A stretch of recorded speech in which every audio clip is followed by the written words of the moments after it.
ইতিমধ্যে আমাৰ সাহায্য আমি ইয়াতে জমা দিছোঁ আমাৰ ছেক্ৰেটাৰী নিৰুপমা বৰগোহাঁই নিৰুপমাই অলপমান কৰিব নিৰুপমা ভট্টাচাৰ্য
আজি আপোনালোকৰ মাজত উপস্থিত হ'বলৈ পাই মই নথৈ আনন্দিত হৈছোঁ আৰু নিজকে ধন্য মানিছোঁ।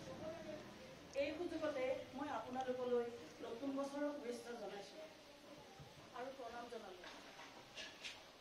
আজি সভাত উপস্থিত পৰম শ্ৰদ্ধাৰ আই মাতৃসকল আৰু জীৱন বীমা নিগমৰ পৰা অহা উপস্থিত সতীৰ্থবৃন্দলৈ সাদৰ প্ৰণিপাত জনাই মোৰ এটি পুৰণি কবিতা পাঠ কৰিবলৈ ওলাইছোঁ।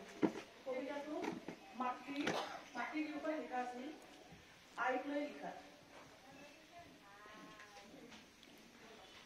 যিজনা মাতৃৰ পৰা মই এই সুন্দৰ পৃথিৱীখন দেখা পাইছোঁ, সেই মাতৃগৰাকীলৈ মই শ্ৰদ্ধা জনাইছোঁ। আই। কবিতাটিৰ নাম আই। মা, তোমাৰ দেহৰ প্ৰতিটো স্পন্দন মোৰ শৰীৰৰ প্ৰতি ৰন্ধে ৰন্ধে বিলীন হৈ আছে।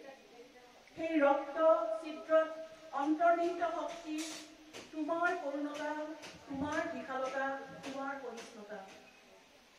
জন্ম লগ্নৰ পৰা মৃত্যুলৈ পৃথিৱীত একেদিনাথোন শ্ৰেষ্ঠতম শব্দ মা। মা, তুমি মমতাময়ী।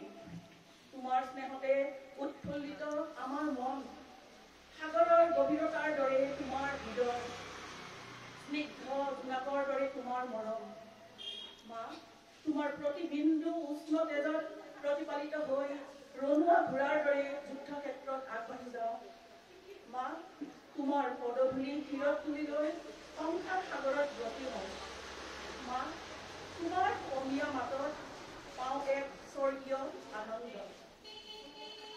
পৃথিৱীত একেটিমাথোন প্ৰীতিৰ এনাজৰী, অকৃত্ৰিম মাতৃস্নেহ, মাতৃৰ হৃদয়ৰ কোমলতা।